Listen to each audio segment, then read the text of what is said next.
जैसे ये 10 नंबर का प्रश्न है आपका, तो इसमें भी आपका 2 डाइस है, इसमें भी 1 नंबर के विपरीत पूछ रहा है, तो इसको भी कैसे करेंगे। और ये आपका बीएसएफ कांस्टेबल 2010 में पूछा गया प्रश्न है। ठीक, तो चलिए इसको भी देखते हैं कि इसको प्रैक्टिकली भी देखेंगे। 2 डाइस इसमें दिया है, लेकिन एक्चुअल में ये एक ही डाइस है। कोई एक पर्सन है जिसने एक डाइस को जैसे ये डाइस है, इस डाइस को किसी ने 2 बार फेंका है, तो दोनों बार में एक बार जब फेंका है तो ये आया है, और दूसरी बार जब फेंका है उस डाइस को तो ये आया है। तो पहले प्रश्न को पढ़ते हैं, इसमें क्या कर रहा है, और उसके बाद देखेंगे किसके इसमें विपरीत आपसे पूछ रहा है। उसके बाद इसका करने का क्या प्रोसेस है वो देखेंगे। जैसे इसमें कह रहा है कि नीचे एक पासे की 2 स्थिति दी गई है। जब भी ये स्टार्टिंग का जो पॉइंट है इसको आप ध्यान दीजिएगा, ये खुद कह रहा है कि नीचे एक पासे की 2 स्थिति दी गई है, यानी एक ही पासा है लेकिन उसकी 2 स्थिति दी गई है। उसके बाद बस यही पूछ रहा है कि यदि अंक 5 ऊपर की सतह पर है, यानी अंक 5 ऊपर की सतह पर है, तो देखिए 5 इसमें नहीं है, 5 इसमें है, इसमें ऊपर की सतह पर है हो, तो बताए कि नीचे की सतह पर कौन सा अंक होगा। यानी नीचे की सतह पर कौन सा अंक होगा, किसके, 5 के नीचे। तो आपको इसमें तो दिख नहीं रहा है और इसमें 5 है नहीं। तो जैसे मान लीजिए कोई एक डाइस ले लीजिए, जैसे मैंने आपको ये डाइस ले लिया, ठीक है, ये आपका ये जो है पहला जो है आपने जैसे किसी ने फेंका तो ये उसका आ गया, ठीक है, एक 4 आया, 6 आया, 2 आया, ये आ गया, ठीक। अब फिर इसी डाइस को जब वो फेंक रहा है तो ये आ रहा है। तो जैसे मान लीजिए इसमें 5 1 4 है, तो ये आपका ये हो गया, ठीक है, देखिए ये आ गया आपका। जब इसने दूसरी बार फेंका तो ये डाइस आ गया, 4 आ गया, 1 आ गया और 5 आ गया, ठीक है। तो ये आपकी 2 स्थिति हो गई, यानी पहली बार फेंका तो ये, दूसरी बार फेंका तो ये, यानी प्रैक्टिकली आपने देख लिया। लेकिन अगर प्रैक्टिकली देखेंगे तो 5 के विपरीत कौन सा होगा, तो अगर इसमें देखेंगे तो आपका आ जाएगा 2, लेकिन एक्चुअल में ऐसे नहीं करेंगे हम लोग, ठीक है। इसको प्रैक्टिकली में देखेंगे तो 2 आ गया, ठीक, लेकिन ऐसे आप कर नहीं पाएंगे, आपको याद नहीं रहेगा। तो चलिए देखते हैं इसको क्या करेंगे, ठीक है। तो सबसे पहले हमने आपको क्या बताया कि सबसे पहले इसमें कॉमन चेक करेंगे दोनों में। देखिए 6 है तो इसमें 6 नहीं है, इसमें 2 है तो इसमें 2 नहीं है, ठीक है। इसमें 4 है तो इसमें 4 है, यानी दोनों में एक ऐसे अंक है जो दोनों में है। तो सबसे पहले हम क्या चेक करते हैं, कॉमन, ठीक है, कॉमन आपको चेक करते हैं, ठीक।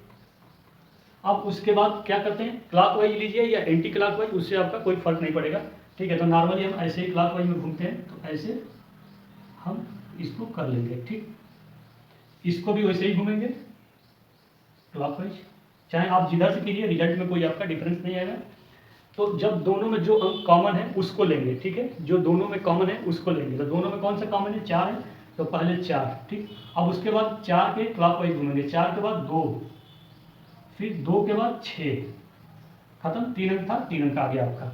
अब इसमें 4 इधर है तो फिर 4 लेंगे, 4 के नीचे 4, अब 4 के बाद फिर आएंगे 5, 5 के नीचे आएंगे 1, ठीक, ये हो गया आपका। पूछा किसके विपरीत, तो पूछा है 5 के ऊपर, 5 ऊपर की हो तो बताया कि नीचे की तरफ, यानी 5 के नीचे की तरफ कौन सा होगा, तो ये देखिए 5 के विपरीत कौन सा है, 2 है। तो अगर रिजल्ट में देखेंगे तो 5 और 2 एक दूसरे के अपोजिट है, ठीक है, 5 और 2 एक दूसरे के इसमें अपोजिट है, ठीक। लेकिन इसमें एक और टेक्निक है, अगर आपको देखना होगा तो देखिए ध्यान से। इसमें क्या है, देखिए ये भी आपका मानक डाइस है और ये भी आपका मानक डाइस है, ठीक है। तो जब दोनों मानक डाइस हो यानी स्टैंडर्ड डाइस हो, जब दोनों स्टैंडर्ड डाइस हो तो देखिए आपको ये सॉल्व करने की जरूरत ही नहीं पड़ेगी। देखिए इसमें भी स्टैंडर्ड डाइस का मतलब क्या होता है कि जब भी 2 पास के सतह को जोड़े अगर 7 आ गया तो वो सिंपल सा डाइस है, यानी साधारण डाइस है, मानक डाइस नहीं है। लेकिन इसमें दोनों में कोई ऐसा सतह नहीं है दो जिनको जोड़ने से 7 आपको प्राप्त हो जाए। देखिए अगर 2 और 6 को जोड़ेंगे तो 8 होगा, 2 और 4 को जोड़ेंगे तो 6 होगा, और 6 और 4 को जोड़ेंगे तो 10 होगा। इनमें से किसी में भी 7 नहीं आया। फिर उसी तरह से इसमें क्या है, 5 और 1 को जोड़ेंगे तो 6 आएगा, 5 और 4 को जोड़ेंगे तो 9 आएगा, 1 और 4 को जोड़ेंगे तो 5 आएगा। इसमें भी 7 नहीं आया, इसमें भी 7 नहीं आया। इसके मतलब ये हुआ कि ये दोनों डाइस, जब दोनों को एक ही डाइस को 2 बार फेंका है तो दोनों कंडीशन में मानक डाइस आया है, ठीक है।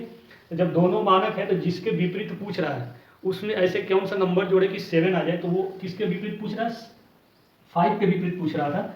इसमें 5 में क्या जोड़े कि 7 आ जाए, तो 2 जोड़ दीजिए तो आपको 7 प्राप्त हो जाएगा, यानी 5 के विपरीत 2 होगा, ठीक है। एक ये भी रूल है, अगर आपको जैसे हमने बताया पिछले वीडियो में आप जाकर देखेंगे कि मानक डाइस और साधारण डाइस में क्या अंतर है और कैसे पहचानते हैं, तो ये है। तो जब भी 2 डाइस दिया हो तो हम इसको ऐसे ना करके, टाइम वेस्ट ना करके डायरेक्ट ऐसे चेक कर लेंगे कि ये दोनों मानक डाइस है या सिंपल डाइस है। इसमें से एक भी डाइस अगर साधारण और मानक हो गया, दोनों अलग हो गया, तो फिर आपको ये कॉमन वाला चेक करके करना पड़ेगा।